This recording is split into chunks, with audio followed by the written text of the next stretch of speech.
fuel, give me fire, give me that which I desire.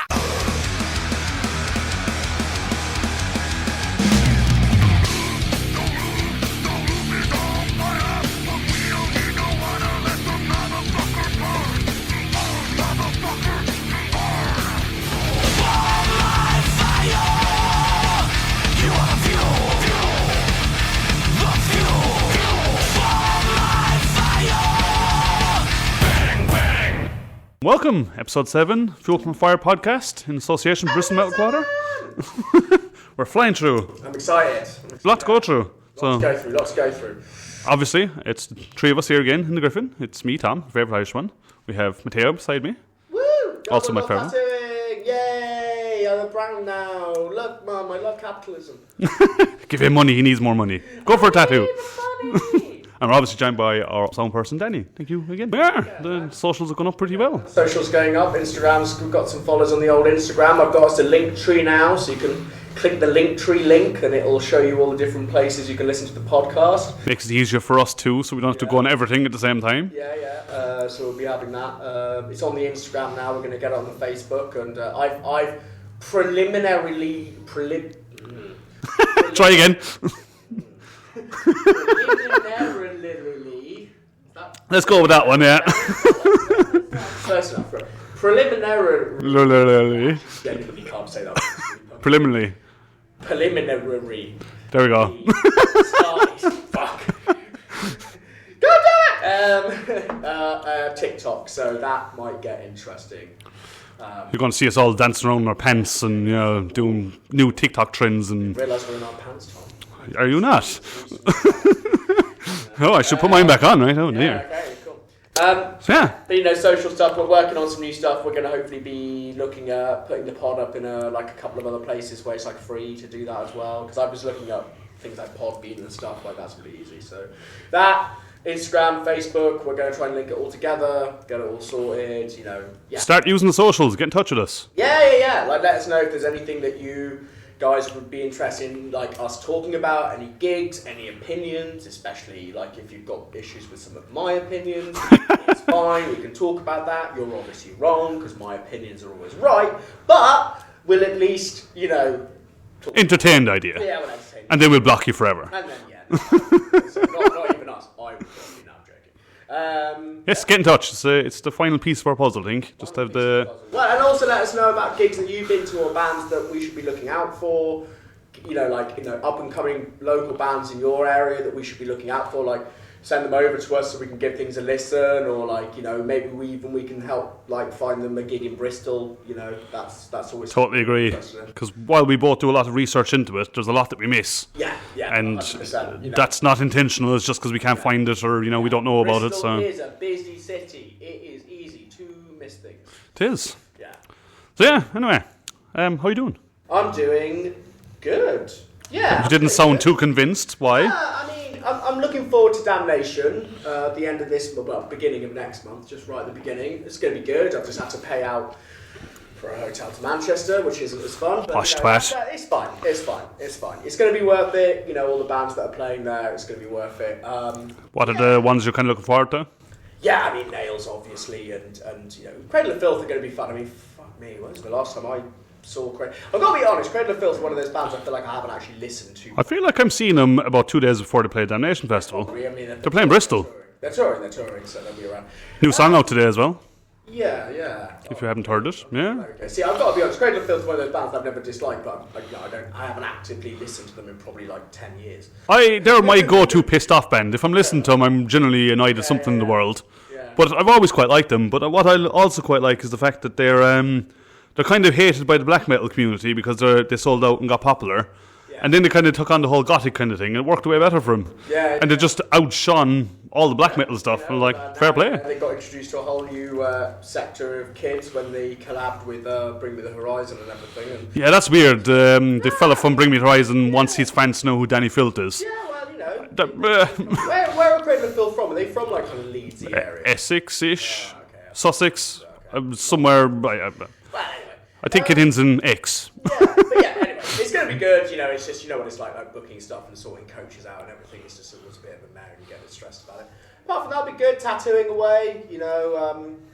It's been a bit. It's a bit weird one for me. I've got a lot of really big tattoo projects on the go at the moment. That's a bit annoying because, of course, I can't show anyone anything. Yeah. Because back pieces and sleeves obviously take a few sessions to finish, and so it's just a bit like.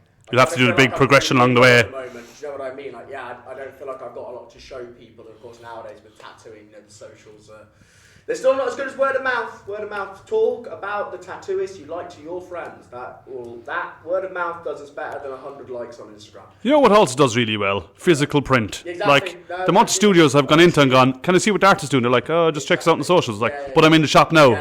Can I just see? We've got books in my studio. We've got books at the front with unavailable flashing. Also, like, just physical print by advertising. Like, I've got a poster here in the Gryphon that John very kindly has let me have up for, almost 3 years now. And it's probably done... Because you forgot it was there. It's done more heavy lifting for me than any, like, paying Instagram fucking 60 quid to show my post to people that already should be showing my fucking post to. So, I wanted to start a MySpace page again to become a hipster, but I went on MySpace. Or Bieber. I went on MySpace, I got the app, and it hit me with about 5 ads before it even let me load it up. I didn't even know it was still an app you could have. It exists, but it is an absolute shit show. It's bad. So no, I can't do a hipster MySpace page for my tattoo. I don't think that would do you any good, though. You never know. Well, the end of the curve. Like I said, I see how these hipsters work. You've just got to pick the thing that was good about fucking 15 years, 20 years ago, and just get on it now, and then it'll. And rebrand it, and off it goes again. Yeah. Or you just redo it as something else, like Treads. Exactly, yeah. I don't see how that's different. Honestly, I'm redoing my logo and stuff, so I'm going to be doing a load of business cards and even just flyers. Just go around, flyer everything fun. Tell our listeners where you're based. The Art Eternal here in Bristol, St Nicholas's Market. That's the studio name that I work from. Used to be the ticket shop, right? Bristol Ticket Shop. Used to be years ago, yeah. It's still come up as the ticket shop sometimes on Google and stuff. But no, girl, boy, goth tattooing on Instagram. That's the main way to get hold of me. I do have a TikTok as well. It's a little bit stormy trying to figure it out. What about you, Tom? How have you been? Enough about me. Yeah, been really good actually. One of the really nice things about this, I know we're on episode 7, but it's kind of opened up a whole new world of underground stuff and stuff I wouldn't have heard of before, and I'm finding new bands pretty much every day now. Okay, cool. It's really quite fun. You come across them and it's opened up. Yeah, I agree with you. Yeah, it's been a good experience. Connected to the scene again. Yeah, absolutely. Well, 100%. Way more reconnected to the scene, as a whole.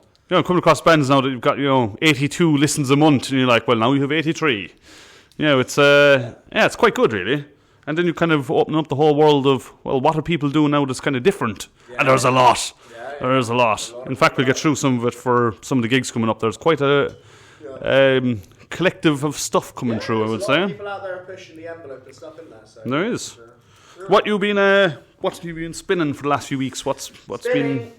Metal-wise, well, as listeners may or may not know, Tom has decided, I don't know whether foolishly or not, to start doing a track of the week thing on the Facebook page. Tell us what you think as well. Yeah, definitely do. But also, your first one was a bit of a... Yeah, so here's the thing. So when he asked me on here what I've been spinning, obviously I keep it more to the heavier stuff I've been listening to, not because I have a very eclectic taste in music. But with that one, I've decided just to be honest. So, on that thing, when it's Matteo's choice, it might get a little bit varied, and you'll be like, "Why is this on the heavy metal podcast?" So I had Joey Valance and Bray on that, so because I've been really enjoying that, because it's kind of old school Beastie Boys kind of sound to those two. They're quite funny. Music is music, as long as it hits your soul. Yeah, but heavier wise, I would say Pest Control, new Pest Control. They just dropped a single. We'll be talking about them, probably mentioning them again a bit later. What's the single called? Yeah, you put me on the spot now. I can't think off the top of my head. Not to worry. Pest Control have a new single. It's fucking great. I love Pest Control. What is their style for our listeners? Well, thrash. I guess kind of punky thrash. They supported Municipal Waste. Obviously, we're going to talk about it a bit later, but one of the big announcements is the new Knock Loose kind of mini UK tour, because there's only 2 dates in it, but they're the first band on to that. So they kind of tick quite a lot of boxes, because they're very heavy, but I would say Municipal Waste are a good marker for Pest Control. Very fun, very great. I want to say they're from Manchester or kind of somewhere. Scandinavia. Every fucking time now. You're just going to have to learn, aren't you? From Scandinavia. Yeah, I'd say a bit of that. There's been a few bands dropping like singles and stuff, but I've got to be honest, it's been a bit more of a hip hop week for me this week. Really? Yeah, the Joey Valance and Bray stuff. Tyler the Creator just dropped a new single.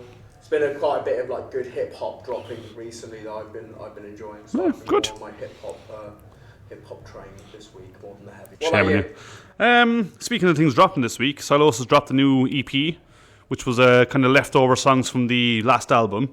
I don't know if you've heard it, it's fucking incredible. It is so good. It's called The Pat, it's 5 songs. I need to listen to that because I've got a fucking ticket to their show. Well, funnily enough, the first song on it, called The Pat, has the singer from Harriet. Oh, there we go then. Hey, connections are happening. Yeah, which is pretty huge. That gig's going to be awesome because they're going to obviously play that song now. So that's quite cool. Yeah. So yeah, that's been spinning quite a bit. Then a new band that I came across, well, 2 new bands, again, as I mentioned earlier.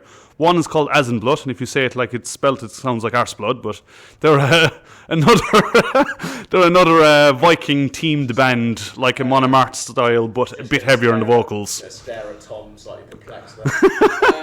So yeah, that's they're German, so that kind of adds to the rawness of the sound.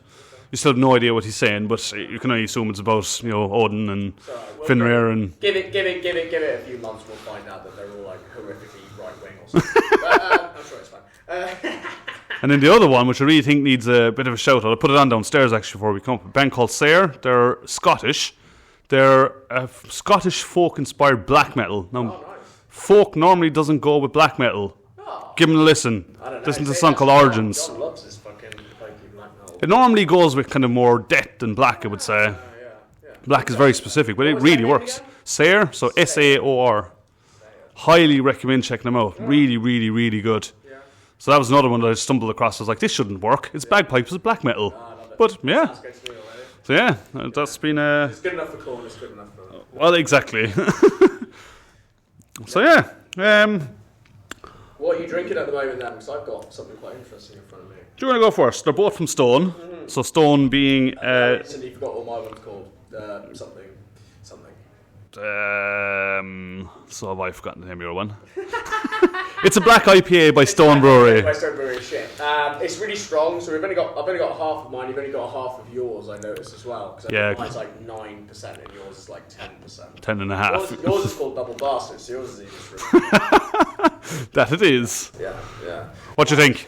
Let's go with the colour. Colour is it's very dark. I mean, yeah, mine's I'll be honest, listeners, I don't drink a lot of like real ale stuff because my IBS doesn't always like it, but this is nice. So the idea of a black IPA is that it's got a really hoppy taste, like an American IPA. It's not bitter, it's very bitter. It's from the hops. I like bitter though. And then you get some of the malts to give you the colour, but also to tone it down, kind of give a bit more of a balance. Normally hops and malts that colour don't go well together. I'll be honest, the bit that's worrying me the most is the fact that it doesn't taste like it's 9%. It's quite smooth, isn't it? I had it earlier. Very smooth. That's what I'm worried about. Yeah, it's quite well balanced. It's quite nice.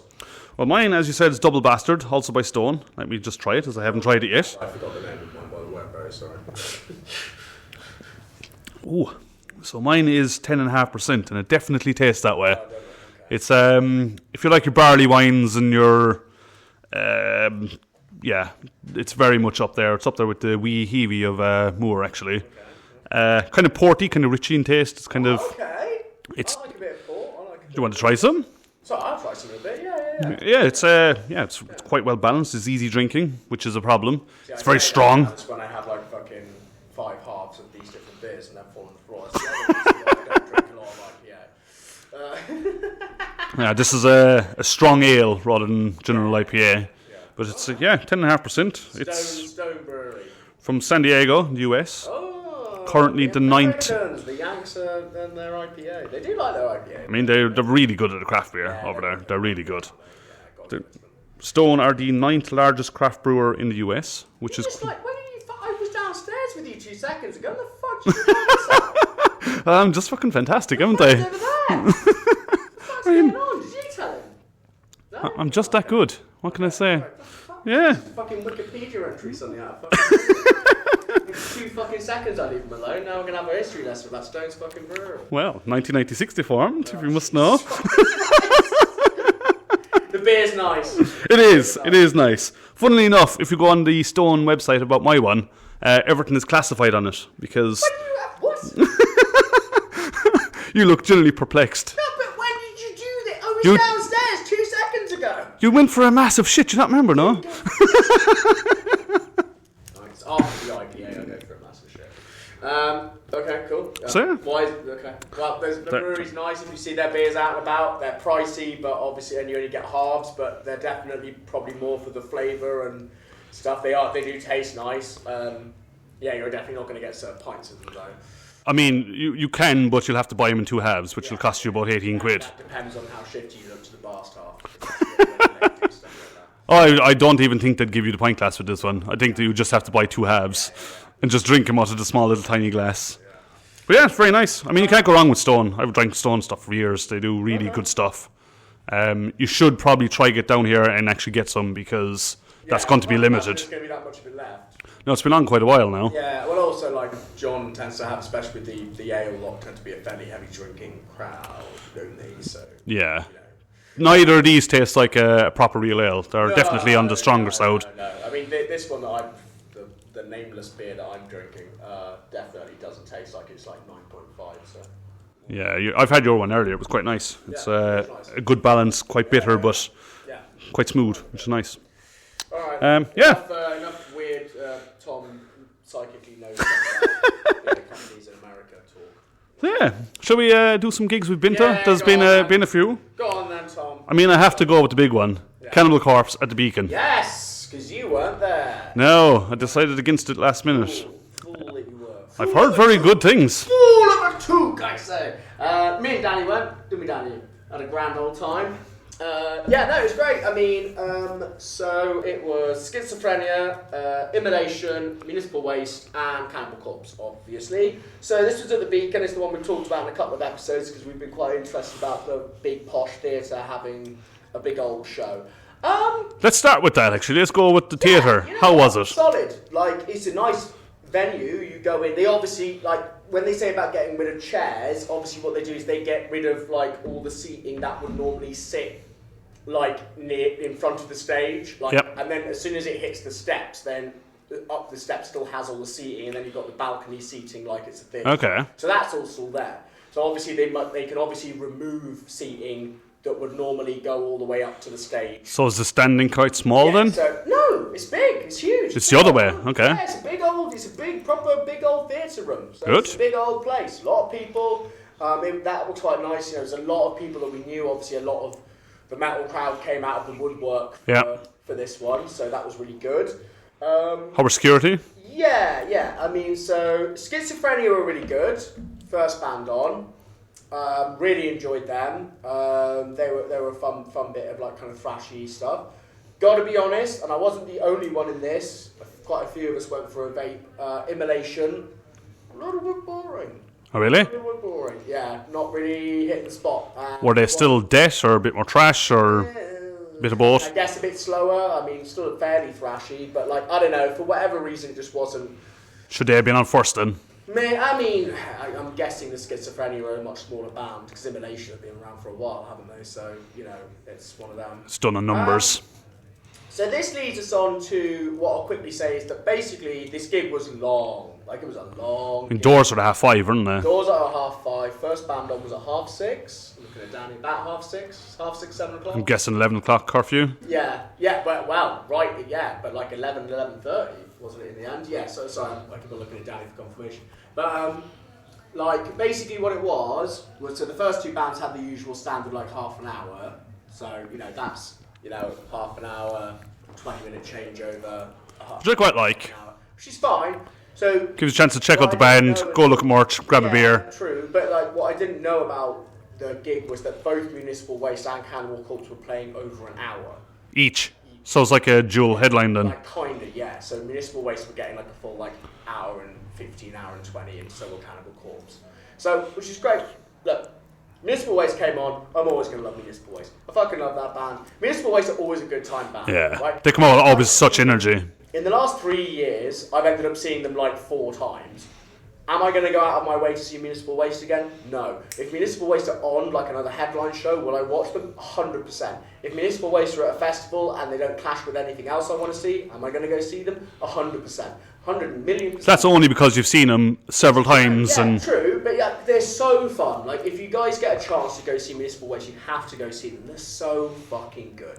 They're so fucking good live. They always bring the energy, don't they? Ended up tattooing two of them at the studio. That's badass. At the Eternal, yeah, because he's kind of mates with people who are mates with them. I'm mates with one of the people that he's mates with in Easton, who used to put them up like in his house when they were like a nothing. Yeah. Nobody knew about like way back in the day. In fact, he was the first person. It's a guy called Totters that we know.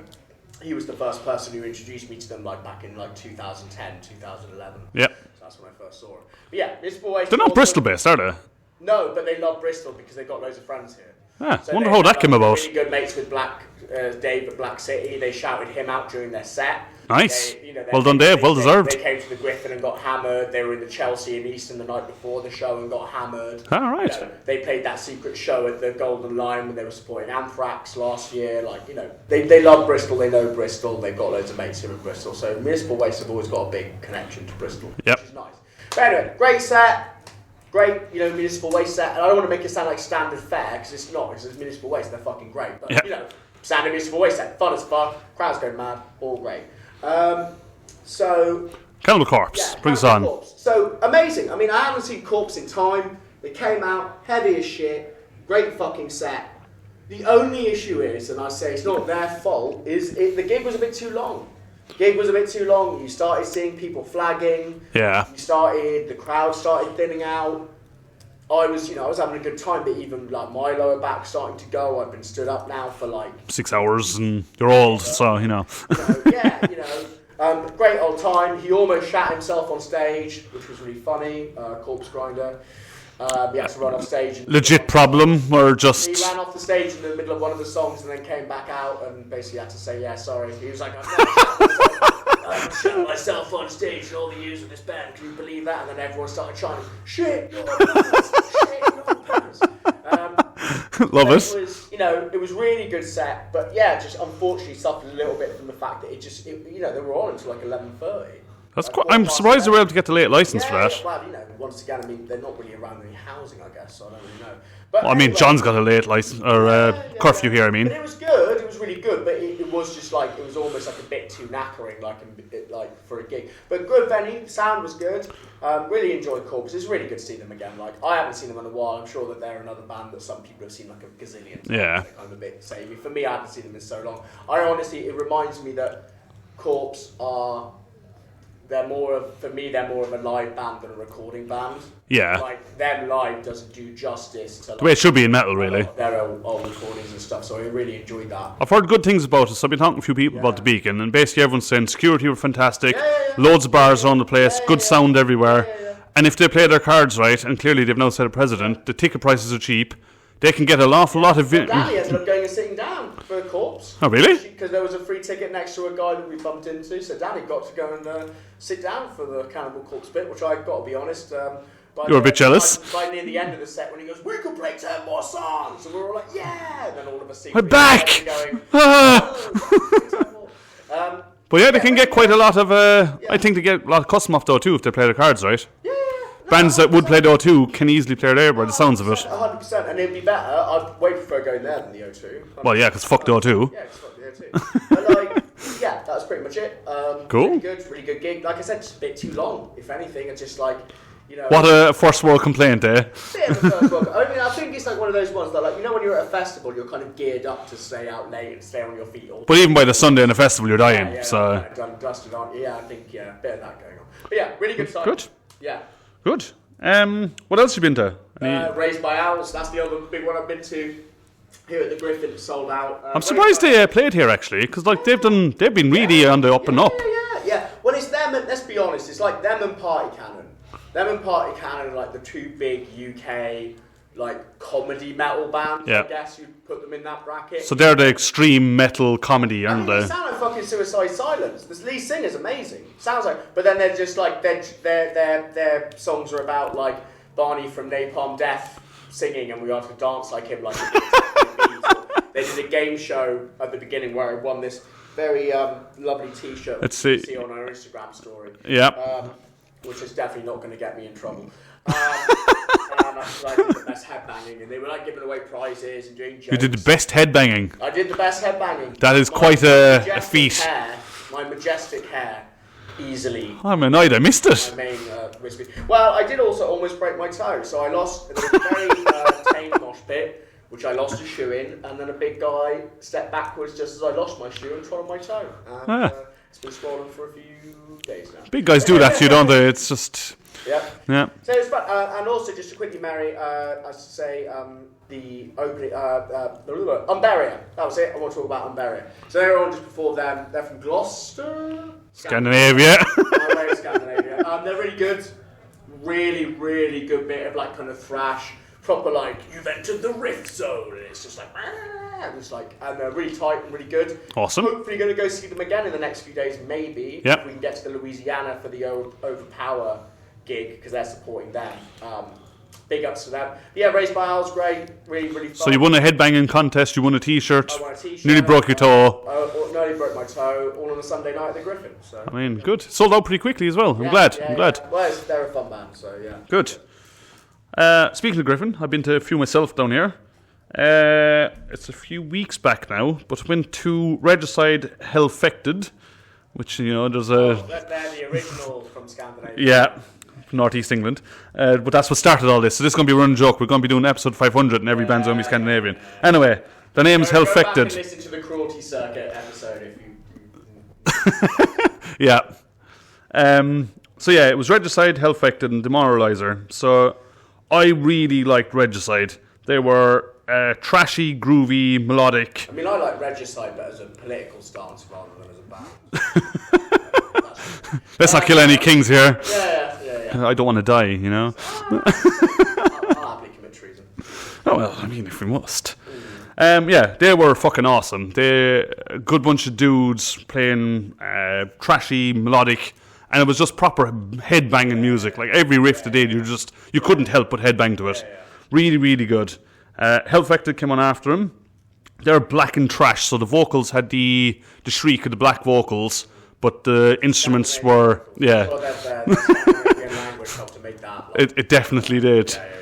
They were solid, really liked them. They brought a lot of energy. Kind of different than the other two because they had the kind of black metal aspect going to them. And you wouldn't think it when you talk to the guy afterwards. He had a pretty awesome voice. And then Demoralizer, they were Danish, like proper old school trash. I felt bad for them because they came all the way over here, and there was very few people here. So people, get your asses to the Gryphon. Support local. These guys came from fucking Denmark. I talked about that as well. You know, you've got to support your local venues.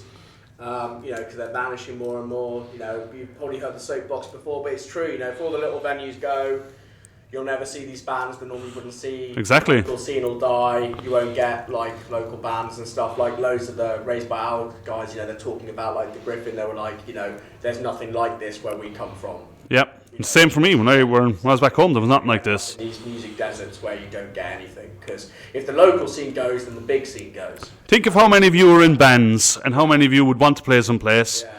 You know, there's always an opportunity in Bristol to do it. Yeah, and then otherwise then you end up like London where everything's pay to play because everything's like a bigger or a fancier venue, so then suddenly you're a small band and you're being Absolutely. Like, pay out to play anywhere. And you come across some absolute belters in the local scene too. Well, I'm barrier, you know, for me, and then obviously those guys for you. So. Which brings me to my next one. The next gig that I did here, which is the reason I missed Cannibal Corpse, is because I was coming here the day after.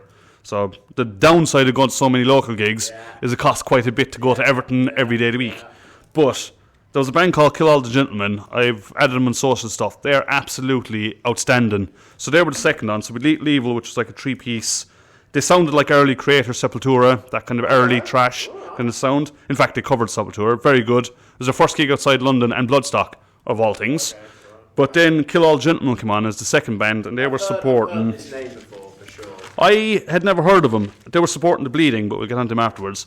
Kill All Gentlemen came out. They were absolutely insane. Yeah. I absolutely loved their stuff. Yeah. It's hard to describe. They don't even know how to describe themselves, but it was basically like, think Decapitated, but with Trivium's heavy vocals. Okay. In fact, they've actually supported Decapitated and Cradle of Filth, and they've got... Well, I've got to say, I've heard this name being, because obviously it's a pretty standing out name as well. It is. I've heard this name knocking around a few times, so yeah. They're excellent. They're so quick, but they're so tight, and their just riffs are insane. There's harmonised guitars going on at breakneck speed.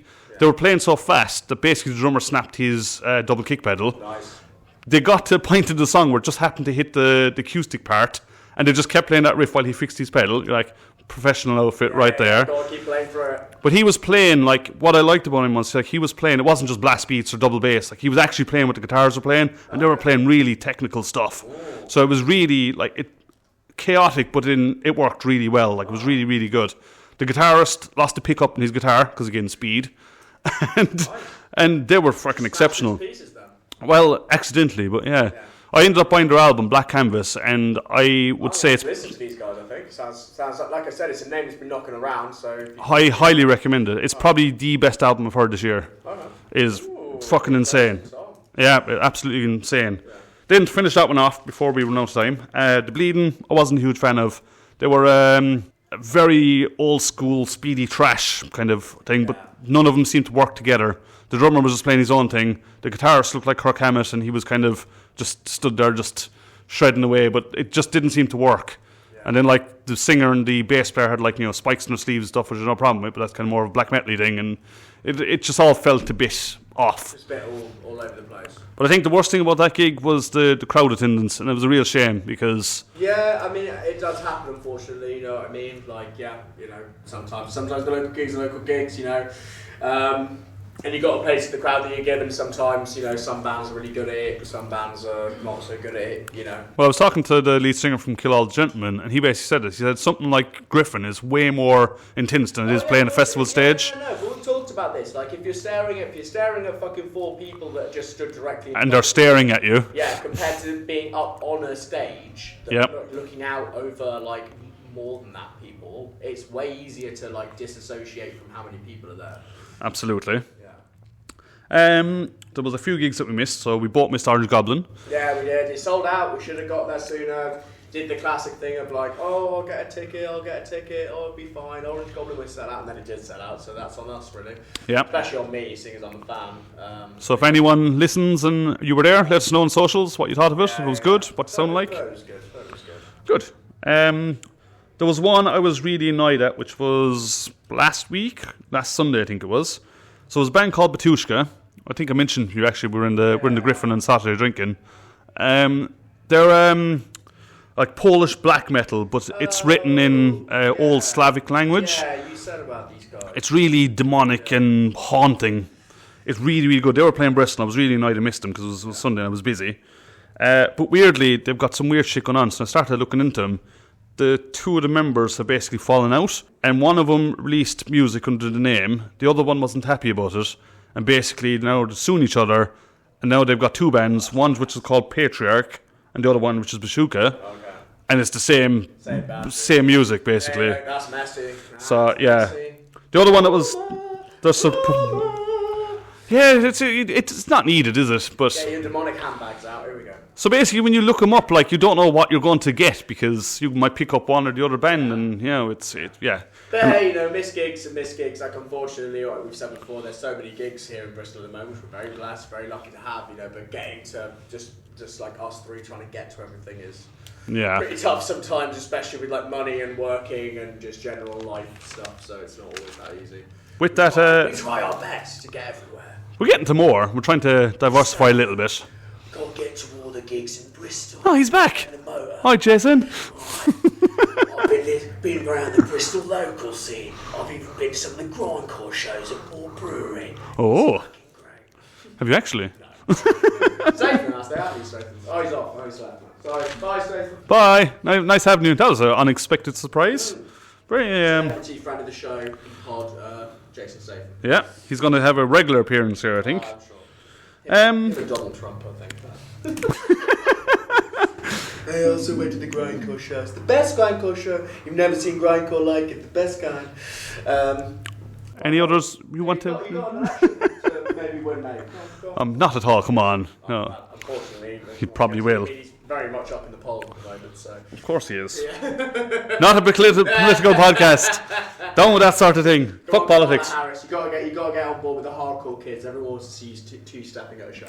That would actually be kind of funny, though. It would be hilarious. Go on, Kamala. So yeah, there's a lot of gigs coming up in the next 2 weeks, which is a bit unfortunate because a lot of them will be out before this is released. But we'll do what we normally do and post on the socials. Rattle through what's going on, you know. So the first one I've got coming up is Deception and Hypermass. They're Norwegian melodic death metal. They're here in Gryphon, and that is on the 24th of October. That's going to be fun. That's kind of my genre, actually. Okay, cool. So if you like Winter Sun, Blood Red Throne, that's Deception for you. Hypermass, they're a bit more of a cleaner sound, a bit more technical, but you're still in the melodic death kind of levels, which I will probably be getting a ticket for because we're supporting the Gryphon, and we love the Gryphon, and we want it to last forever. Then on again in the Gryphon, so this is one of the ones I think, yes it is. So on the, what date are we on? 25th of October, there is, which I think is a Friday, which is Friday coming up. Again, we'll post this all on social so you won't be missing out. There is Nameless. Think of mixing the 90s new metal with modern hardcore. So you might actually quite like them. Okay. What's their name again? Nameless. Nameless. All right. And there's support from Apathy, which is a psychedelic modern metal hardcore. Okay. So again, it's very kind of. Where's this? Here? Yeah, it's here in Gryphon. Yeah. When? Friday the 25th. So this Friday. That's the same night as fucking Overpower and all that. We might have to split. Jesus Christ. So we're playing shows on the same time. But are different times on the same day. And yeah, the final act for that is Monochrome, which is a kind of ambient, softer style metalcore. Yeah. Very random night, but the new metal one is a bit of an interesting one because it's something I hadn't really heard of before. And as I was saying at the start, kind of finding these new people are taking what they like and putting them together, and sometimes it works. You're like, Then what do we have on 26th Saturday? Lacuna Coil, obviously, if you're into your. Is this still all in October? Yep. Yeah. The 26th. Wait, Laguna Coil are playing Bristol? Yeah. See, I didn't even know that. Really? I fucking love Laguna Coil. Yeah, I'm playing unfortunately O2. I might, unfortunately, as much as I love Laguna Coil, I might wait for Bloodstock for that one. That's fair. I'm not a huge fan of Lacuna Coil, but I do see their appeal. Dude, come on, Italy's finest. Here we go. Yeah, well, yeah, there we go. Italia! Have to support local, right? Lacuna Coil fortissima! Same night in the Gryphon, you have Virtue and Vain, which is like a raw, heavy, aggressive metalcore. Born in Dissonance is one of the bands I mentioned before. Yeah. That they're kind of on the circuit, definitely in Bristol. They're like hardcore infused metal, which, funnily enough, is what metalcore originally was. Yeah. Exactly, so it was called metallic hardcore at the time. Exactly, yeah. But if you think of the early stuff, where it's a bit more on the hardcore side, emo haircut era, and more of the original kind of hardcore infused, exactly. So that's kind of their sound. And Ventures in kind of old school metalcore, which is the metal side of metalcore. Yeah. If that makes any sense to you. So, yeah, that's a weird genre. We're going to do an in-depth subgenre thing at some stage. Yeah, definitely. But metalcore's got about 4 different phases. Metalcore's been a thing for forever, and a lot of bands fall into it if you go metalcore, that's emo. Metalcore and emo, like, have suffered from that, you know, like, obviously if you say to what they would call a real emo fan, like, you know, I listen to My Chemical Romance, they'll go blue in the fucking face screaming at you that, you know, My Chem isn't emo music, this is emo music. Yeah. Same with metalcore, like, you know, like, that's what I kind of joked about the crabcore. That's an actual thing. Emo haircut era is very different. I think there's a couple. So there's the big show that I alluded to earlier as well, which is Not Collusive just announced that they are back on tour in the UK and Europe, but they're only doing 2 dates in the UK, one in Manchester, one in London. They have got Basements, Harm's Way and Pest Control with them, which is an insane lineup because those bands are all fucking absolutely heavy as shit. Awesome. It's going to be really heavy. It's March next year. Probably going to have to get a ticket to the Manchester one, hopefully this Friday if I can get my grubby little paws on one. And then I think the only other kind of there's some of the bigger shows we've already talked about, but they're kind of all upcoming, aren't they? Yeah, so about Obituary, because Obituary is in December, isn't it? I mean, Violomea is in 2 weeks' time, but unfortunately they're not there. I don't think I'm gonna Signs of the Swarm are now the headliner. Signs of the Swarm. We talked about this before. I like Signs of the Swarm, but for me they don't quite hold enough of a headline slot for me to pay out. Yeah, they've added another band called Cable that I'd never heard of. As I said earlier on, I've just paid out to go to, Damnation at the end of this month, so this month's going to be a bit quieter for me on what I do and, what I don't do and stuff, so, yeah. Yeah. 2 others I think we should mention. Let's go with, okay, so... obviously, the Gryphon are doing a Halloween festival. Oh yes, let's do it. It's 3 days of music. I won't be there, unfortunately, but let's do it. So we have, weirdly, it's Wednesday, Friday, and Saturday. I don't know what happened on Thursday. Oh, okay. Well, maybe some bands have dropped out. I don't know, but But yeah, on day 1 we've got Dead XII. I don't know my Roman normals, so I don't know what that is. XII is X is 10, and then I 3. 12? 13? Wait, there's 3 I's. Yeah. Yeah, then 13. They're like a gothic new metal with a twist of punk. Oh, okay. So kind of interesting. Yeah. And Sidewalk Mafia with them, which is a black and gothic doom. Oh, okay. So this is Wednesday? That's the first day, which I think is the Wednesday, yeah. Oh, okay. I actually might be able to come to some of this then. Day 2, which I think is the Friday, is Satamel. Satamel, I don't know how to pronounce that. It's black and death metal. From Scandinavia. They probably are, actually. I think they might be Finnish. God damn it. They're a black and death metal, so it's like black metal style music with guttural vocals, which is how you get the black and death, because they're normally different vocal styles, but you can influence each other. You also have Infected Dead, which is like a modern death metal. Guitars are a little less distorted and everything's a bit more treble, but... And Bloodshot, which is another one I added today to my Spotify. They're like a groovy, aggressive death metal, like just a straight up death metal, which is good. The third day is Draconian Rain, which is a fucking cool ass name. They're like a dark symphonic deathcore, which again is that's completely out there. Yeah, I'm liking it. So yeah, the symphonic, obviously they've got extra instruments, keyboards, and everything else in there. Deathcore, normally you don't have keyboards and other instruments in there, so. Plague Forder, which is death metal bordering slam. I mentioned slam on Saturday.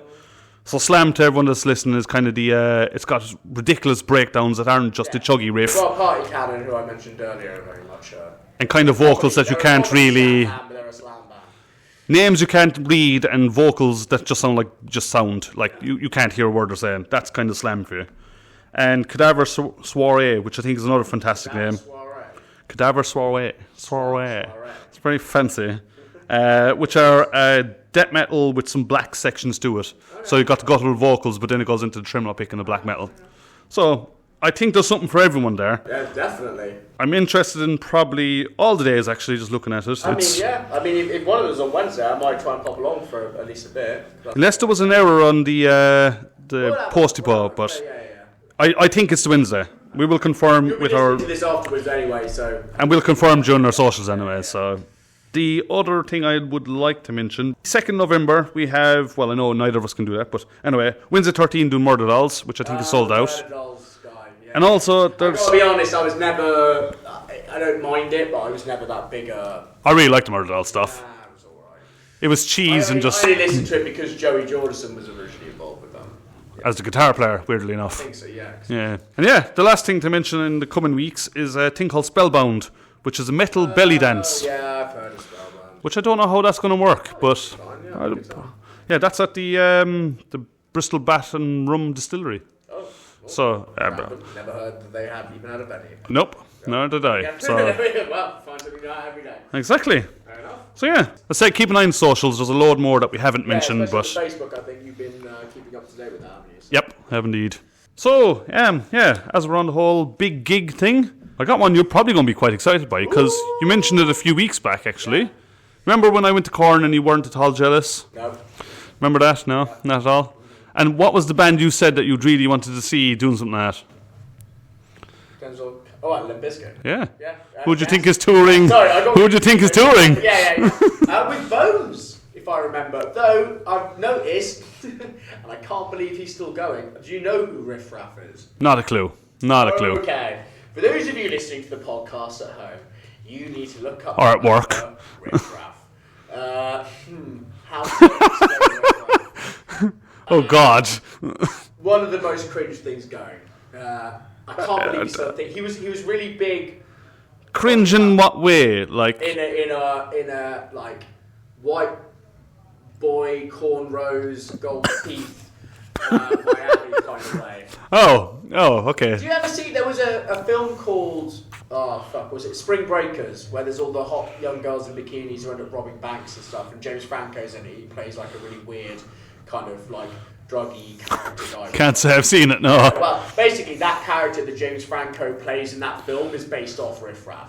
Oh dear. Like, yeah, with the white cornrows and the fucking gold-plated teeth. And... He's got some, you know what? He's got some alright features and he's got a couple of funny tunes. But he was basically big back in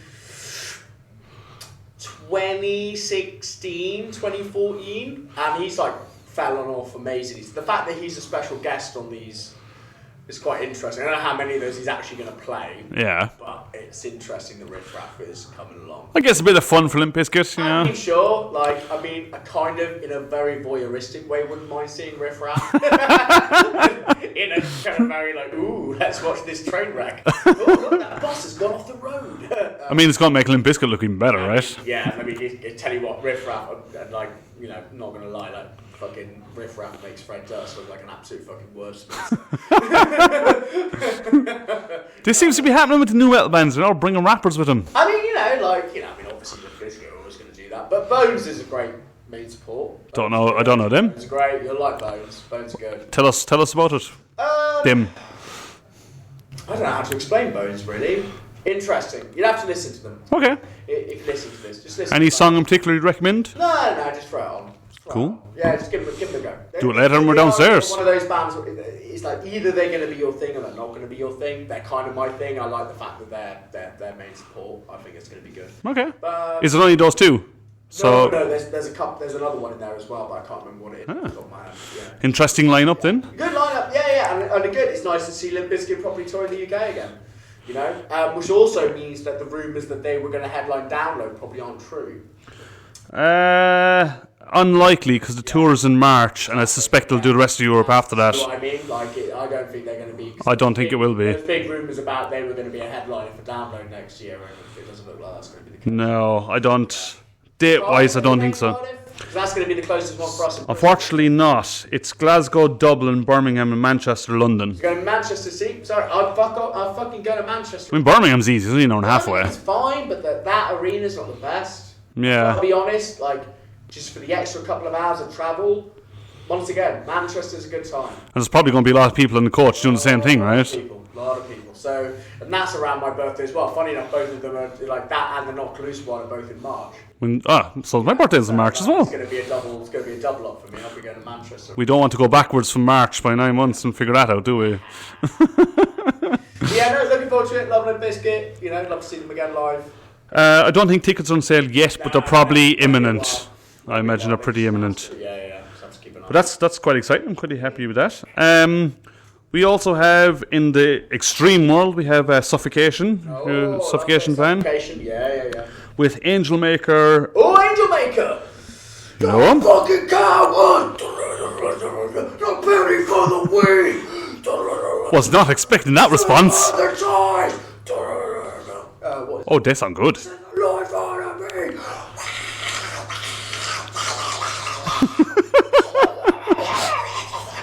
I mean, I'm now totally buying a ticket.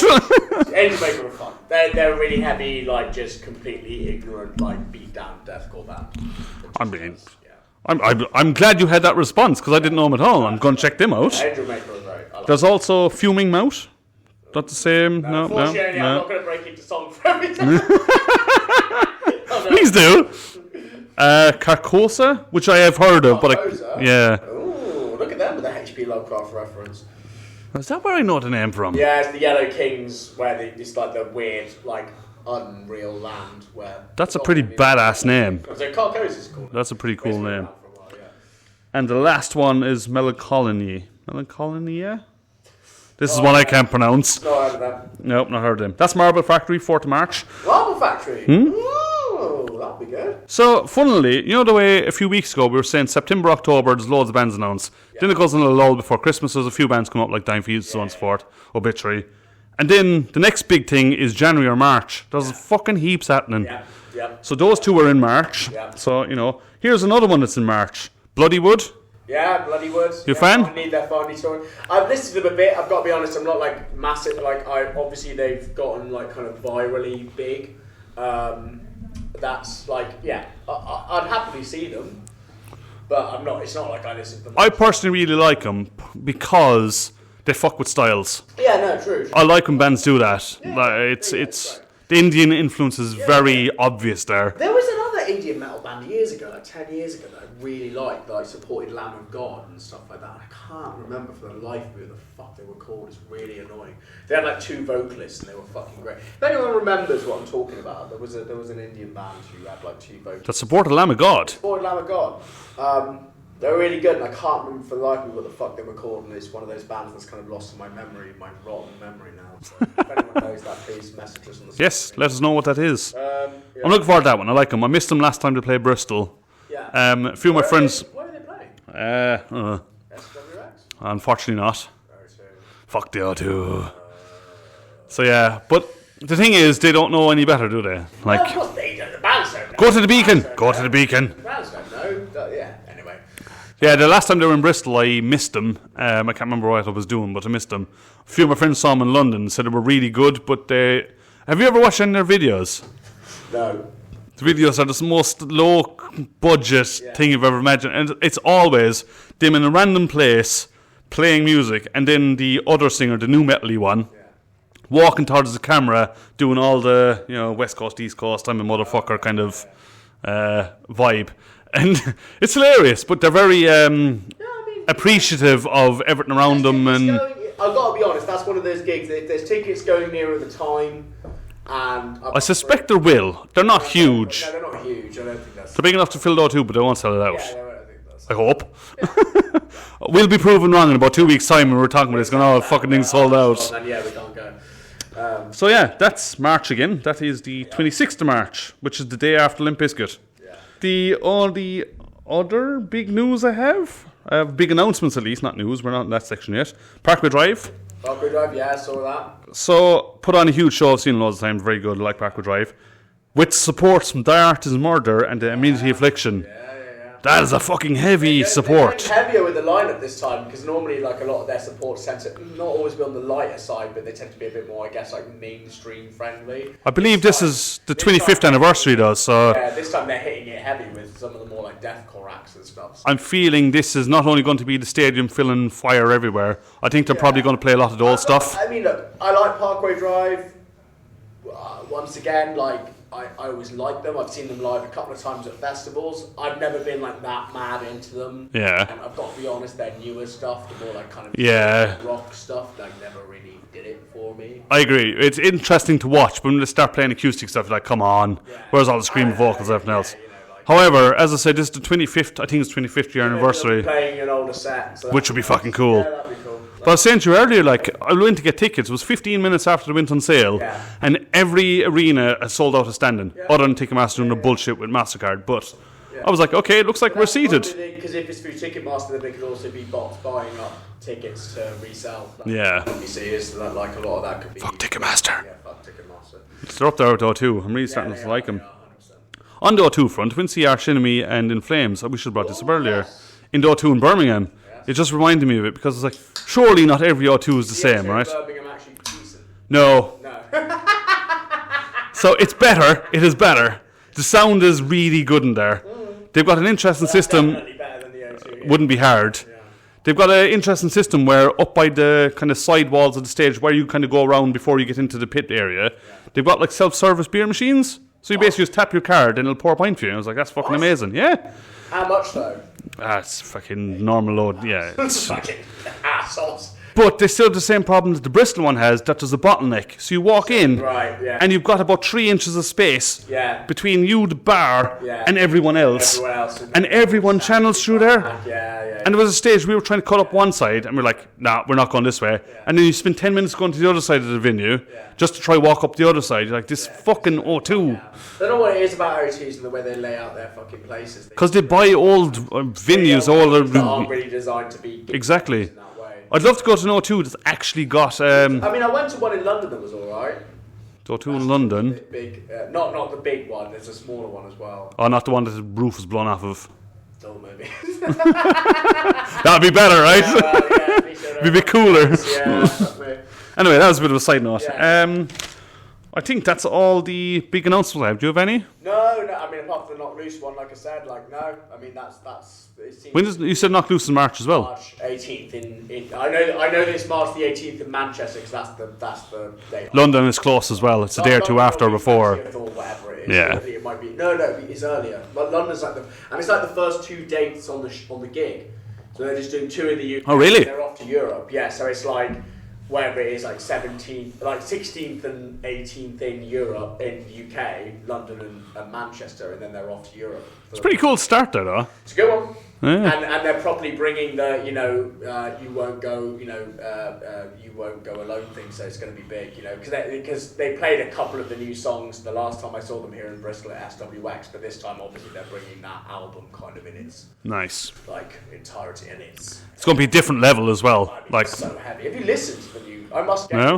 get you listening to the new Knock Loose album. You love it. It's insane. I shall add it to my list. It's crushingly heavy. I mean, that sounds What amazing. they've done with metalcore is really pushed the envelope of metalcore as a genre. Yeah. It's mad how. And got publicly known for it as well. Exactly. Yeah. But we could talk about Knock Loose ad nauseum about like kind of how they are as a band, the way they managed to kind of straddle this. Oh look, we're getting like really like mainstream famous. We're going to make a new album. Oh, we're actually going to make that the heaviest album we've ever done. Not. Yeah. Like, ooh, let's lighten it up and. Bring me the horizon. How are you? They're going to make like an even heavier album than the last one, which was heavy as fuck anyway. Nice. So, yeah. They're one of the real crossover bands, aren't they? Like hardcore, metalcore. They go into everything, they honestly do it. The musicians within that band, already, even at their young ages, producing for a lot of other bands. They are, yeah. They're involved in a lot of others. They're I think it's the guitarist and the drummer are the 2 main guys who do a lot of that. They're already producing for other bands that are like. That's amazing, isn't it? Because they're that musically talented and that kind of, I love when people like that get recognised. Yeah. That's what Knock Loose is now the culmination of, is these kind of, let's be real, quite musical geniuses kind of coming together in that realm, kind of coming together and really pushing. And when it happens, a new envelope happens, new genre is defined, and and that is, the new Knock Loose album I think is a genre-defining album, especially for this year. to put it into context for our listeners, there is videos floating around online of James Hetfield and Rob Halford at side stage watching Knock Loose, rocking out to them. Yeah. So think what influenced them and think what they've done with their careers to stand side stage and go, fuck yeah, this is cool. These guys are heavy as shit. Yeah. So yeah. Do Do you know when the tickets are on sale? This Friday the tickets are going on sale, so it'll be after this will be released by that point. Are we talking silly monies? Are we talking? No, I don't think we're talking silly money, and that's part of the problem.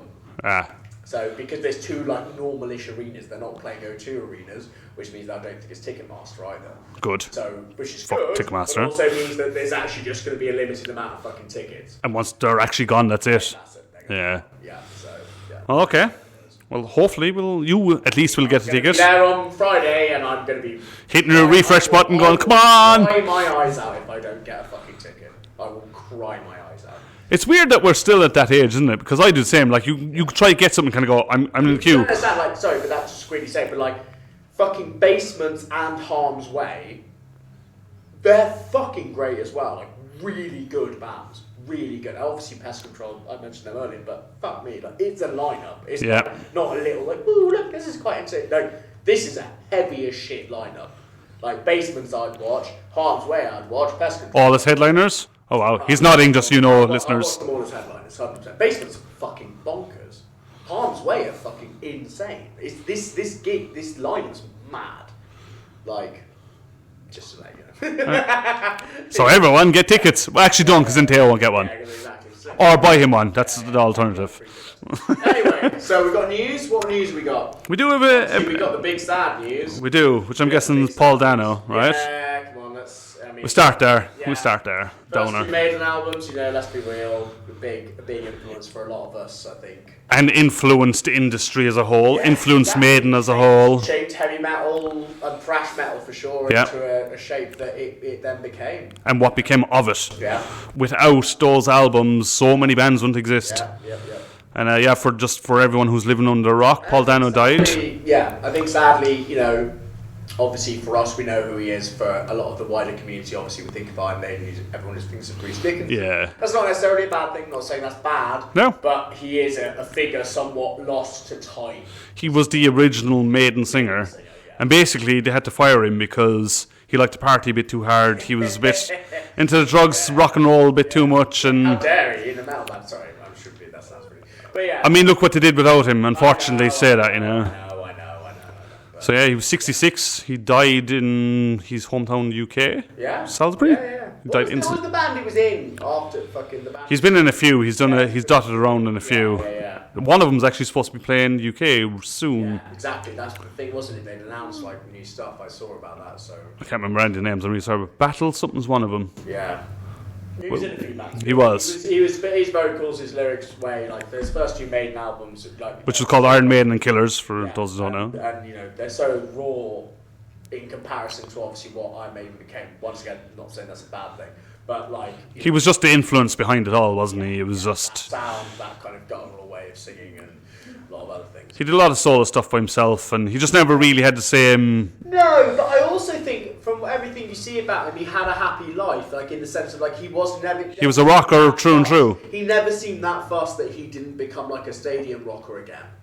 Do you know what I mean? Like, I agree. He never seemed like someone, as far as I'm aware, he never seemed like someone who came across as bitter about the fact that Iron Maiden got rid of him. And you know, he only did the last gig a few weeks ago as well. Yeah, exactly. So He was still playing. He was still fucking playing. he was out in a wheelchair. He didn't care. It was his life, you know. Yeah, he just came out. He should fucking just do shit, man. He's just a fucking metal up. Yeah. So, yeah, condolences to his family, and you know. Yeah, like big shout out to him. Like a real influential guy. And for those of you who don't know who we're talking about, just go and put the first two Iron Maiden albums on, or just quickly delve into those, and you'll see what we're talking about. And there's some classic tunes in those as well. Absolute belters on those as well. Yeah. So yeah, that's the biggest sad news. On other, I would say sad news-ish, Jake E. Lee, who was Ozzy's old guitar player, he was there for 5 years, 82 to 87, something around it. Got shot, and he didn't pass away. He survived. He Las Vegas, didn't he? Yeah. He got shot 3 or 4 times in the chest. Yeah. And survived. Yeah. He was walking his dog, and basically there was. Wait, he survived? Yeah. I thought he died. No. Oh, fucking hell. He survived. He's still in hospital, I think, but. Yeah.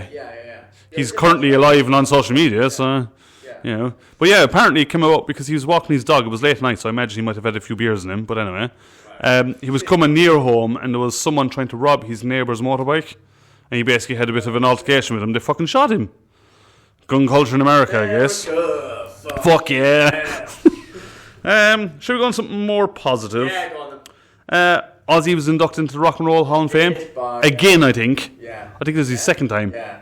I see there's all this outcry by, like, is it Birmingham that are saying that he should have freedom of the city or be granted... Yeah, I've seen that. They're all saying that I mean, he can't fucking travel. No, he can't. Like, he's trying to come back to Birmingham. I mean, look, you know, Rock and Roll Hall of Fame, I'm not that fussed about it. Like, good for him. They gave him a nice ceremony, though. Jack came out and did it, and, like, Zach Wilde, Rob Gio playing Crazy Train. Black have dropped quite significantly. Well, yeah, because, you know, he likes Disney, but... Well, that Rock Trainer was enough. And then all that. And guess what?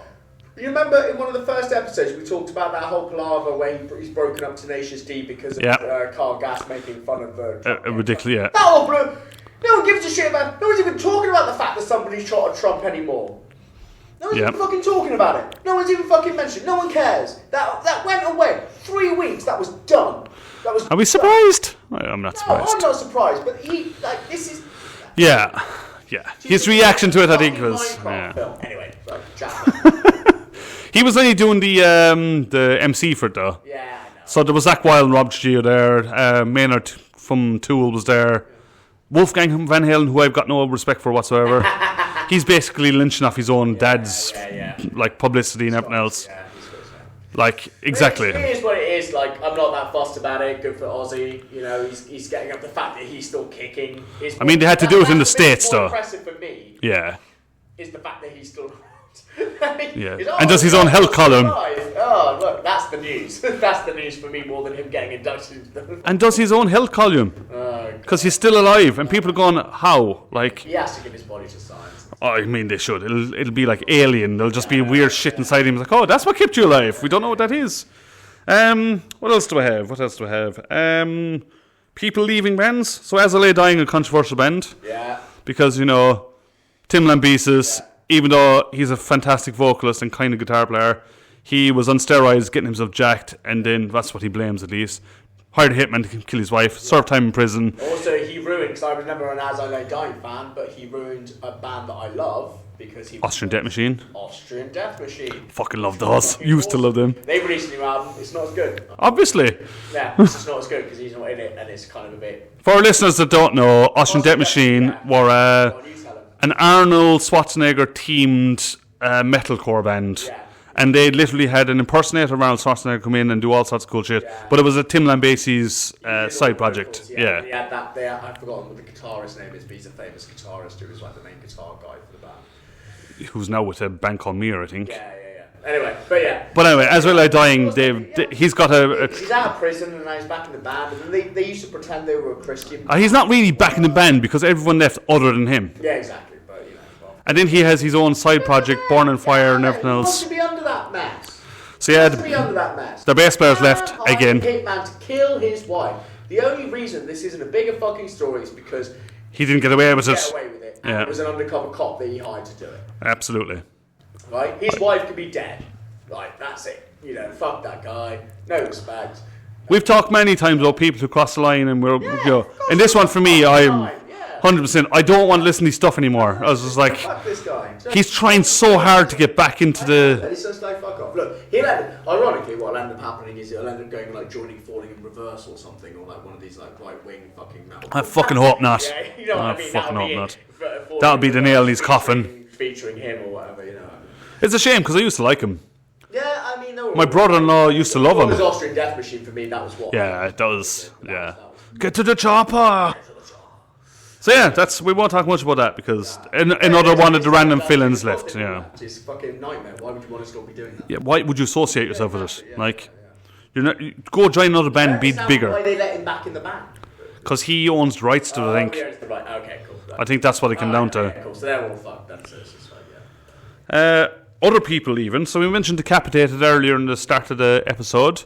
So their vocalist left, which is a real shame because that guy's voice is fucking incredible. Why is he left then?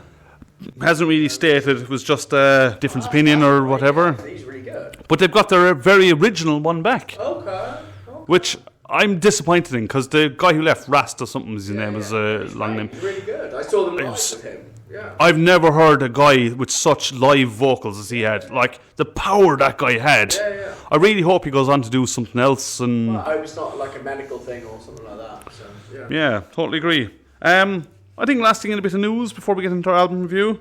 Bloodstock weekend tickets are now gone completely, sold out. More announcements for bands as well, weren't there? There was some really fucking cool ones.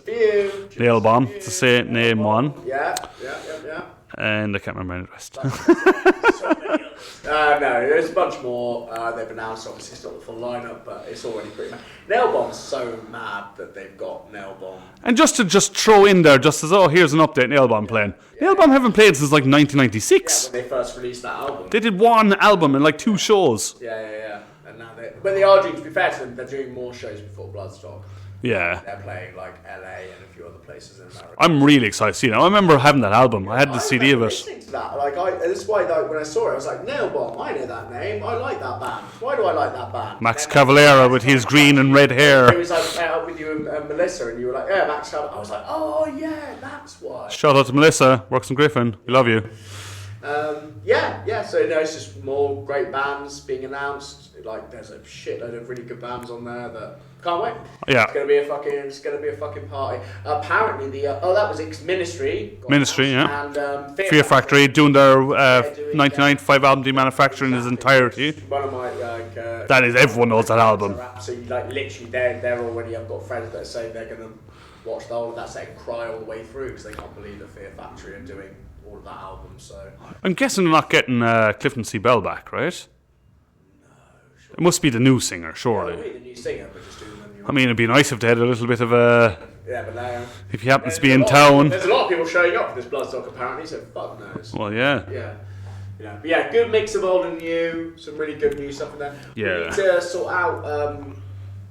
Obviously, the Metal to the Masses will be starting soon. 12. We get involved in that. We will be going to and reviewing every single Bristol one. Maybe even a bit further afield. If we can, because obviously Metal to the Masses, they do different sections. Yeah. I already noticed a few of them having to say apparently there's something a little bit going on with bands, local bands, trying to enter multiple different areas, which they've been having trouble with. I'm not surprised by that. Look at the opportunity to get to the end of it, you know. Which is playing Bloodstock. So yeah, but definitely the Bristol ones we're going to be trying to basically follow. Absolutely, from day one, and let everyone know what we're doing, and talk about all the different bands that are going to be basically battling the banding their way to see if we'll play Bloodstock, and then hopefully that'll end with us watching whichever Bristol band. That'd be fantastic. Is there? That'll be fantastic. If we can get some interviews on the way, we'll definitely be doing that too. So. Absolutely. So if your local band's trying to get in Bloodstock, get in touch with us. Yeah. See what happens. Only other thing to mention about Bloodstock, and I know we mentioned every episode, but Bloodstock's amazing. It's going to be amazing next year. It is going to come up obviously with that, and just there'll be less and less going forward until we're actually there, I think. But the main thing I want to say about it this time is that they've looked at the tickets. Obviously, weekend tickets are sold out. But what they've decided to do is reduce some of the day tickets available, because people are basically messaging them kind of going, I want to buy 3-day tickets. 3-day tickets, is that going to be okay? And they're like, why don't we just reduce the number of day tickets and give you a weekend ticket instead? But they're getting an extra patch of field somewhere that's not on the main site, which means it doesn't affect the overall number of the festival. Day-wise, it doesn't affect the number of people coming in because it's still the same capacity, etc. So for everyone that already has a ticket, it won't make any difference to you. But what it does mean, if you don't have your weekend ticket and you were thinking of going for the weekend, you now possibly can. There'll be very, very limited few tickets available in the next 2 or 3 weeks. Danny a ticket. We do. We'll get you one of those. That can be our Christmas present to you. That'll be our Christmas present. We did get Danny a present before. Quickly mention that. We did. We did actually mention it at all. Upcoming on the 1st of December, which November. I'll be here for, because I will be in Damnation. But Tom and Danny will be going to see Speed, the gig I mentioned in the last podcast at the Trinity. An Australian, hardcore, trashy. Ghosty Frosty! I would say original what grindcore should have been. It's kind of like death metal. Punk's taken death metal. It's proper like beat down hardcore. And then what's funny is, like I say, they're all like snapped and like these big like Australian lads, and then they're all like really like nice. And I saw them in Manchester. And it was like, they were just like, we just want to say a massive shout out to the scene. Like, this brings us all together. We're all really great. And I just want to say I love all of you. This next one's called like, kids like punching the shit out of each other.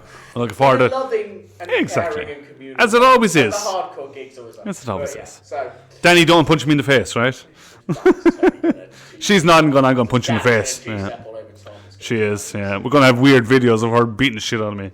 Be fine. Be good. You're going to enjoy it. You're going to have fun. Flying windmill kick to the face. Right then. Right. Album review time. Next section, yes. Album review. Let's do it.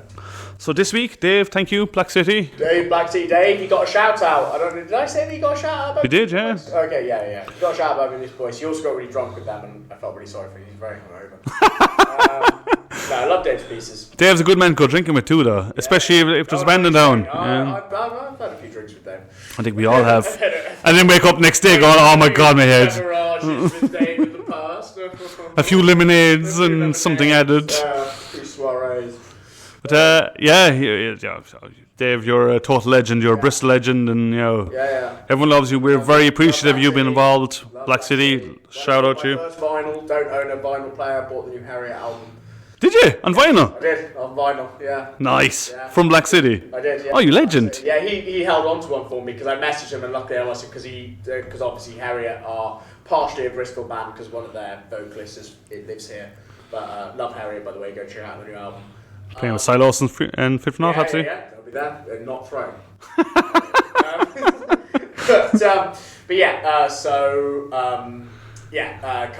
It was great, and he held on to a copy for me because I messaged him. I must have got him just at the right time, because he sold out of all of his Harriet good. For obvious reasons. I did one with him as well. It was like he put a thing up about Trash Zone t-shirts. I was like, can you reserve me one, please? And lo and behold, he did. Yeah. These guys had a few bands there. Obviously, Orange Goblin were there. In fact, the band we're going to talk about, he had there as well. Municipal Waste were there. It's been really good. Good old Black City. He's away on holiday, I think, at the moment. Boo. He's actually having a holiday. God. There's that, I've forgotten his name. If he does listen to this, he knows who he is. Glasses guy, who's annoyingly good at drawing. He showed me a sketchbook once, and I was like, I hate you. You actually enjoy doing your art still, and I have issues about that. He's a very nice guy. He is. He got me a Decor CD last time I was in there. Nice. So I've started a new thing as around the whole Dave thing. You know, supporting your locals, supporting bands. Go and buy some. I don't own a record player right now. I own a vinyl again for the first time in 20-something years. I'm doing it with CDs because I'm trying to make a cavern room in my house. Get a CD player because I've ended up. I also don't have a CD player. Local bands. Yep. Ended up with 2 CDs from I've ended up with a Longfall Boots CD and an Umberia CD. Yep. And all this stuff, and I was just I've just got all these cool local bands. I'm making a thing now. You've got it with the local band T-shirts. Yeah. I'll get some T-shirts. But what I want to do is start getting a collection of local CDs or up-and-coming band CDs that you won't ever find anywhere, just at the gigs. Yeah. Exactly. And then I need to buy a CD player because I don't have one anymore. But anyway. Yes, Dave, you're a legend. Dave, you're a legend. We love you. Last band you gave us was Winterfylleth, and they actually played an acoustic set, which I would like to have checked out. I think that would have been quite interesting. Did an acoustic set at Black City a few weeks ago. I don't know how that is, because Winterfylleth, they're a symphonic black metal. Yeah. They're British. They've got the elements of black metal in there. They've got the tremolo lead riffs. They got the shrieking vocals, blast beats everywhere. But then they add to it, and they make the symphonic side. What they don't have from black metal point of view, they don't have corpse paint, which is a good thing. I think it's ridiculous anyway. Shoot me, people. I know it's corpse paint is just, and they have actual good production. You know, normally one association with black metal is their vocals do sound like they're actually recorded. Right, everything sounds like they're in a studio. It's a plus in my book. I agree. Hardcore black metal fans are probably like, oh no, you can't have them, they're fucking sellouts. Why? Yeah, exactly. Why is he not next door? Why is he not two houses away? So the album is the Imperious Horizon. It was released 2024 September, so very, very new. Yeah. It's been very well received online. Very well received. Even you look Spotify, they're already in the tens of thousands of listens on every track, which is pretty good going. Is this the first album? Oh God, no! This is their 8th one. Right. Yeah. Sorry. So they've been around for a while. 2006, in fact. Fun fact: Winterfylleth is from an Old English word, which means the winter full moon, which is around October time. So it's kind of Well, that explains why George R. Martin named that area. Is it Winterfell? Yeah. It is. Yeah. Isn't it? Yeah. Yeah. There you go. So there you go. Black metal reference to it. When I first picked up the album, it felt a bit weird to me because you look at it, it doesn't look like a black metal album. Nah. Like the cover is the top of a mountain covered in snow. Yeah. But It was kind of chill. I looked at that and I was like, oh, okay. they've got a weird name, can't pronounce it on the album cover. Cool. From Scandinavia. Manchester, it's actually Manchester. What I liked about listening to this album was it kind of brought me there. Okay. Which, Vibes. yeah, like it gives you this real cold kind of presence, which is a big black metal thing, is creating an atmosphere. Yeah, of course. It's a different atmosphere from the likes of Mayhem and Battery and everything else. But it creates this kind of cold atmosphere, is the only way to describe it. So the album cover, after you listen to the album, makes a total lot of sense. Yeah. When you pick it up first, you're going to go, this could be metalcore. I don't really know. This is whatever. Having listened to it, it's a hard album to review for me because, like, the first thing I got from it, this is a real atmospheric, bleaky, heavy as balls black metal album, but not an album you want to listen to in the sense of if you just put, like, I like to listen to my music, I put it on and just listen, as in I want to hear all the guitars, I want to hear the drums, I want to hear the vocals. This album you can put on in the background because it's an hour and 15 minutes long. It's a long album. Every song is over 8 minutes long. It's every song is really long, and there's gradual changes that happen. It gets progressively heavier, etc., etc. There's tonal changes in the drums and the guitars at the same time. So suddenly it goes from blast beats into double bass, and things get a bit more kind of chuggy. And you're like, oh, where did this come from? But it took 4.5 minutes to get there, kind of thing. This is one of the things I didn't like about the album. It was very, I won't say samey in the nicest possible way. I know what you mean. It's not the samey, it's the... One song led into the other, and... Yeah, which, can mean that it can all sound like one thing, but then makes something can feel a bit samey because it feels like you're listening to the same song. Yeah. Yeah. There's a lot of tremolo lead riffs in it, traditional black metal, a lot of blast beats in it, but then it gradually, as the song goes on, changes. Yeah. And if you zoned in 3 minutes later, you go, that's a little different. Now you say it, I had no idea that they actually played I'm really sorry, Deb, I had no idea they'd done an acoustic. Now that makes more sense, because in a way you could see some of this being changed into kind of folky acoustic. Like, you could, you know what I mean? Yeah. It could. I'd actually like to have seen that more. That's actually really interesting. I've got to be honest. As soon as you said that, I was like, actually, no. I wish I'd kind of seen that now. I think that would have been better than this album. Yeah, I mean, the album creates a good sound. It's a good modern black metal symphonic album. Yeah, I want to preface this with, I think for me personally, I want to preface this with, maybe I wasn't in the right headspace the couple of times that I listened to this. Like I said, it took me lots of listens to get through it. So I've been quite on it recently, busy with work, busy with this, busy with that. Like I said, recently for whatever reason, I've been on a kick of like a lot more like kind of heavy hitting, like kind of hip hop and like a bit more like hardcore stuff and the thrash stuff. Go into modern black metal then is right. So I just want to preface this with maybe it's that I wasn't fully in the right headspace to like kind of indulge in an album like this, and I mean indulge in a good way, because this is an album you can indulge in. Yeah. Like it's one of them. Like you said, over an hour, very like kind of almost symphonic. It is to a certain extent, but it is once again like it's really good. Like in the sense, it's very well produced and well written. Vocals are great.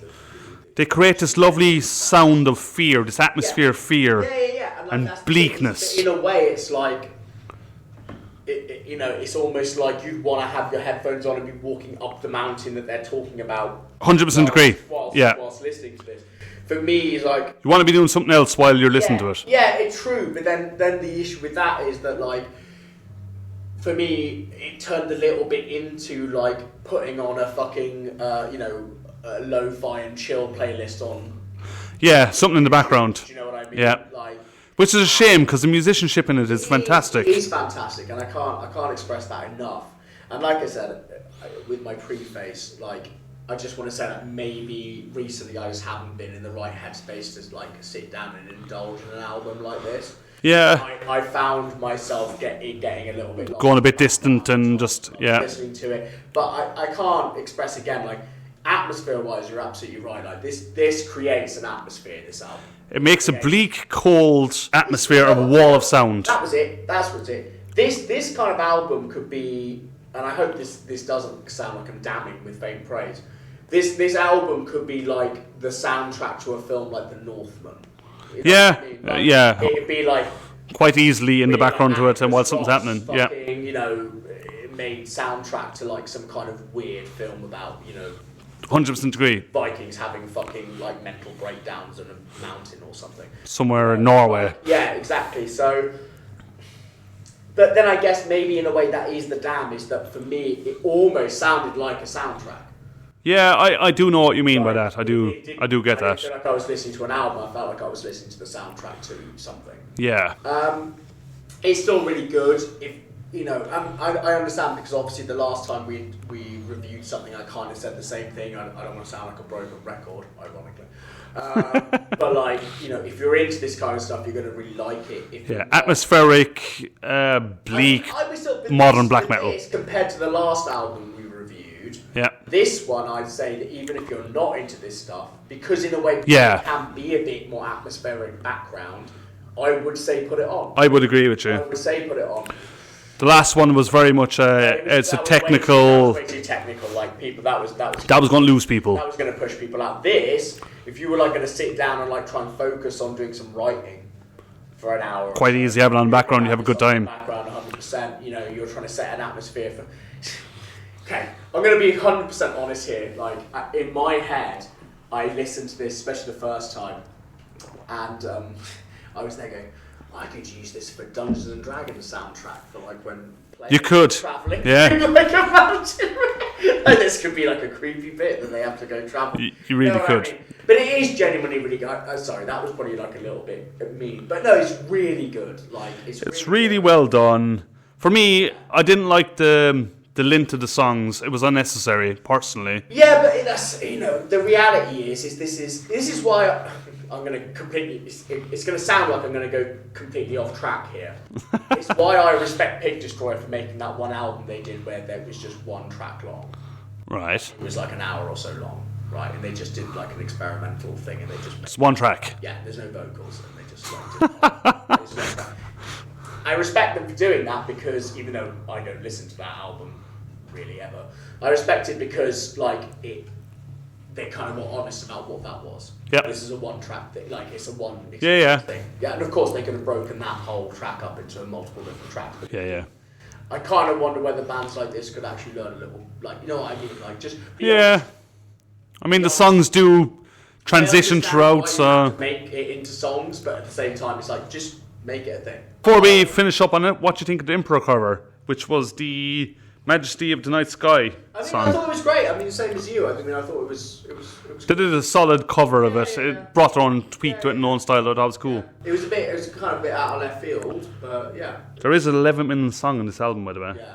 In Silent Grace. Yeah. Which has got singer Primordial in it as well. Yeah, I mean, there's a bunch of people on this. There's some really cool. Once again, like, even if you're not into, if it sounds like we're not selling it, it's because I think you have to be in the right mindset to listen to an album like this. You really do. Not as much as the last one, but definitely agree. Yeah. But with this, like, even if it sounds like something you wouldn't be into, I would definitely tell you to go give this a go. Likewise. Because I do think that the musicianship on this and what it does is really interesting. Favourite song off the album? Not really. I can't. What Yeah. song? They all blend in. It's all one big song. Like, it's all. I don't mean that in a bad way. I just mean the whole thing's a vibe. I agree. For me, I would say listen to the title track, The Imperious Horizon. Sure. That's. Yeah, you could say that if you wanted to weigh in. But my just listen to the whole freaking thing. If you're going to put this on, just put the album on from the start and just let it play. Yeah. That would be my take. Just listen to the whole album. Even if it does end up going into the background a little bit for you, that's fine. Just enjoy the experience. It as an experience. So the two questions I will ask you. Yeah. Out of 10, what do you rate it? It's a tough one because it's like I almost want to give it a double thing. The reality is, for me, where I am at the moment, what I'm listening to at the moment, it's a 4. Okay. Because it's just not what I'm after. It's not what That's I'm fine, listening yeah. to, it's not what I'm doing. But I also, on the reality is, this could be an album that I end up going back to. I don't know when exactly, but for when You're in the mood for it. And it'll be an 8. Yeah. I'm not joking. Like, Yeah. kind of sporadic for me. Like, I could, like right now, it's like, whatever. But I could easily go back to this and get enthralled in it, and it'll be something that I have on in the background for a bunch of stuff that I do, and it will inspire me to do a bunch of artistic shit. I think that'll be the statement for many people going forward. I think it'll do very well from people listening to it while they're creating their own things, listening to stuff. I just want to reiterate again, give it a go. Just put it up. Just put the whole album. I agree. Don't worry about a song, just put the album on, give it a try. Second question, would you see him live and would you mosh? I mean, definitely don't mosh to this stuff, do you? No. Not really. It's all, No. This is a vibe. You stand there with your arms folded and look serious. I would go and watch them live if they weren't the headliners. If I was stoned or I had good MDMA on me. Fair. Because I think with the drug stuff, it's almost like going to see like a fucking prog band. Yeah, it's a journey. The song's a journey, so. I'll be doing that journey high as a kite, I'll be really honest with you. I agree. For me, I would probably say maybe a 6 out of 10 for rating. I didn't like it originally. More or less than I started like it. Exactly. I didn't like the fact that I couldn't listen to it as an album. I had to do something else and listen in the background. I didn't like that fact. It's very well made. It's a great black metal modern album. If you like that stuff, you'll enjoy it. These guys are they're pushing the sound. They are. Absolutely. They're hugely pushing the sound forward. Would I see him live and throw shapes? if they weren't headline, if they were support, I'd go see them. Would I throw shapes there? No, I probably just stood there with my arms folded, gone. Exactly. This is the song. This is that would be the live gig. You get high and just go. Yeah. Oh fuck! Here we go. Which is weird because they have a crazy amount of blast beats and everything in there. Like it's uber aggressive. No, because the keyboards do come in over the top. Work radio. That's really the vibe of anything out of everything it fucking gives me. Yeah, and I think that's the keyboards. The keyboards too dominant. Yeah, they do a lot of work on that. So yeah, I think that nicely sums up our episode 7. I think we're nearing the end of time. So yes, everyone listening, give us a follow, give us a like, comment on all the stuff. Please do, please tell your friends. It helps us a lot. And like we said before, any local bands, like or bands that are involved in any of the Bloodstock stuff, please get in touch with people in local bands. Tell them to get hold of us. It's always the best thing to do, so we can get your numbers up too. Yeah, all good. And John, thank you always for letting us do this in the Gryphon. Love you, John. Thank you, Dave. Again, by the way. He's what? He's drinking again. Excellent. We have to buy him a beer. I know, mate. Everyone else has to buy him beer too. Dave, thank you as well. Theo, thank you. Danny, thank you. We're in the Gryphon. We're fuel from our fire. We'll see you in the pits. Woo! Give me fuel, give me fire, give me that which I desire.